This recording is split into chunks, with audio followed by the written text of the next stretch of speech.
जय श्री कृष्णा, राधे राधे। जय श्री कृष्णा, राधे राधे। बोलो लक्ष्मी नारायण की जय। जय विष्णु भगवान की जय। आज निर्जला एकादशी है। आज आप लोगों को निर्जला एकादशी की कथा सुनाते हैं। युधिष्ठिर ने कहा, युधिष्ठिर जो है भगवान श्री कृष्ण से कथा एकादशी के महात्म्य के बारे में जानकारी लेना चाहते हैं, तो भगवान उनको बताते हैं। युधिष्ठिर ने कहा, जनार्दन, अपरा का अब ज्येष्ठ के शुक्ल पक्ष में जो एकादशी हो उसका वर्णन कीजिए। तो भगवान श्री कृष्ण कहते हैं, राजन, इसका वर्णन परम धर्मात्मा सत्यवती नंदन व्यास जी करेंगे, क्योंकि ये संपूर्ण शास्त्रों के तत्व और वेद वेदांतों के में पारंगत विद्वान है। तब वेद व्यास जी कहने लगे, दोनों ही पक्षों की एकादशियों को भोजन ना करें। दो एकादशी जो होती हैं तो किसी में अन्न का ग्रहण नहीं करना चाहिए। द्वादशी को स्नान आदि से पवित्र हो, फूलों से भगवान केशव की पूजा करके नित्य कर्म समाप्त होने के पश्चात पहले ब्राह्मणों को भोजन देकर अंत में स्वयं भोजन करें। राजन, जनना शौच और मरना शौच में भी एकादशी का भोजन नहीं करना चाहिए। यह सुनकर भीमसेन बोले, परम बुद्धिमान पितामह, मेरी उत्तम बात सुनिए। राजा युधिष्ठिर, माता कुंती, द्रौपदी, अर्जुन और नकुल सहदेव ये एकादशी को कभी भोजन नहीं करते तथा मुझसे भी हमेशा यही कहते हैं कि भीमसेन, तुम भी एकादशी को ना खाया करो। किंतु मैं इन लोगों से यही कह दिया करता हूँ कि मुझसे भूख नहीं सही जाती है। भीमसेन की बात सुनकर व्यास जी ने कहा, यदि तुम्हें स्वर्गलोक की प्राप्ति अभीष्ट है और नरक को दूषित समझते हो तो दोनों पक्षों की एकादशी को भोजन न करना। क्या कहा? भोजन न करना एकादशी को। भीमसेन बोले, महाबुद्धिमान पितामह, मैं आपके सामने सच्ची बात कहता हूँ, एक बार भोजन करके भी मुझसे व्रत नहीं किया जा सकता, फिर उपवास कैसे मैं रह सकता हूँ? मेरे उदर में ब्रक नामक अग्नि सदा प्रज्वलित रहती है। अतः जब मैं बहुत अधिक खाता हूँ तभी यह शांत होती है। इसलिए महामुने, मैं वर्ष में केवल एक ही उपवास कर सकता हूँ। विश्वेश्वर की प्राप्ति सुलभ हो तथा जिसके करने से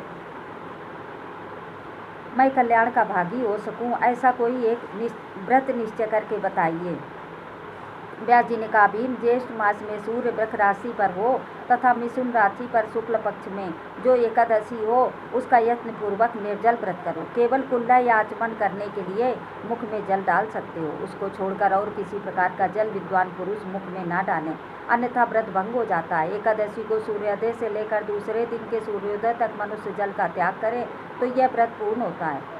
तदनंतर द्वादशी को निर्मल प्रभात काल में स्नान करके ब्राह्मणों को विधिपूर्वक जल और स्वर्ण का दान करें। इस प्रकार सब कार्य पूरा करके जितेंद्रिय पुरुष ब्राह्मणों के साथ भोजन करें। वर्ष में जितनी एकादशियाँ होती उन सब का फल निर्जला एकादशी के सेवन से मनुष्य प्राप्त कर लेता है, इसमें तनिक भी संदेह नहीं है। शंख चक्र और गदा धारण करने वाले भगवान केशव ने मुझसे कहा था कि यदि मानव सबको छोड़कर एकमात्र मेरी शरण में आ जाए तो एकादशी को निराहार करे तो वह सब पापों से छूट जाएगा। एकादशी व्रत करने वाले पुरुष के पास विशाल काय, विकराल आकृति और भयंकर रंग वाले दंड पासधारी भयंकर यमदूत नहीं आते।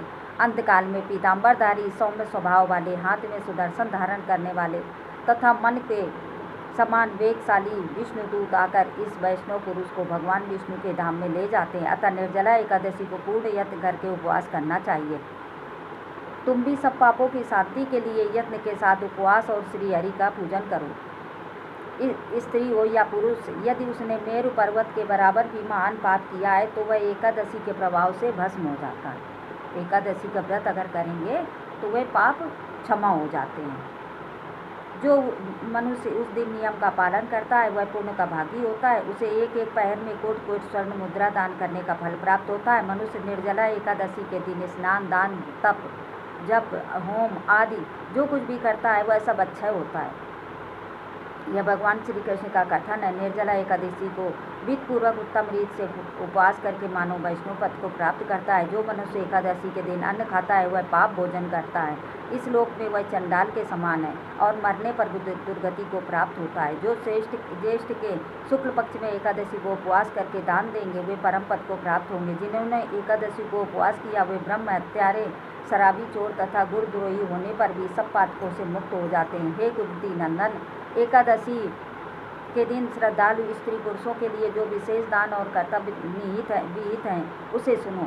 उस दिन जल में शयन करने वाले भगवान विष्णु का पूजन और जलमयी धेनु का दान करना चाहिए तथा प्रत्यक्ष धेनु या घृतमयी धेनु का दान उचित है। पर्याप्त दक्षिणा और भांति भांति के मिष्ठानों द्वारा यत्नपूर्वक ब्राह्मणों को संतुष्ट करना चाहिए।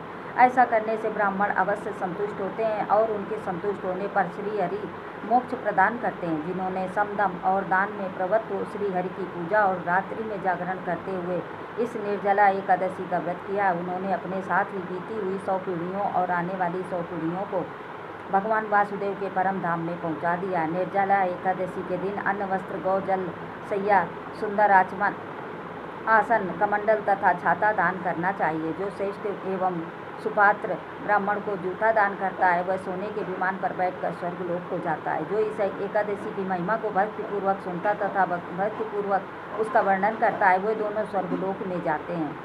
चतुर्दशी के दिन चतुर्दशी युक्त अमावस्या को सूर्य ग्रहण के समय श्राद्ध करके मनुष्य जिस फल को प्राप्त करता है वही इसके श्रवण से भी प्राप्त करता है। पहले दंत धामन करके यह नियम लेना चाहिए कि मैं भगवान केशव की प्रसन्नता के लिए एकादशी को निराहार रहकर आचमन के सिवा दूसरे जल का भी त्याग करूँगा। द्वादशी को देव देवेश्वर भगवान विष्णु का पूजन करना चाहिए।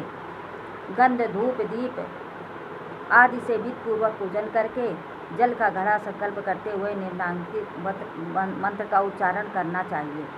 देव देव ऋषिकेश संसार अरणुतारक उद्कुंभ प्रदानेन नैमां परमां गतिं। संसार सागर से तारने वाले देव ऋषिकेश, इस जल के घड़े का दान करने से आप मुझे परम गति की प्राप्ति कराइए।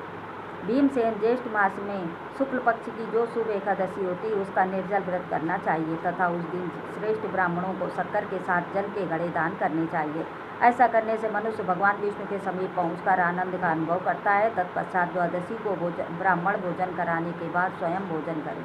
जो इस प्रकार पूर्ण रूप से पाप नाशनी एकादशी का व्रत करता है वह सब पापों से मुक्त हो जाता है, परम पद को प्राप्त होता है। यह सुनकर भीमसेन ने भी इस एकादशी का व्रत आरंभ कर दिया। तब से यह लोक में पांडव द्वादशी के नाम से विख्यात हुई। बोलो श्री विष्णु भगवान की जय, लक्ष्मी नारायण की जय। जय जय श्री कृष्ण, राधे।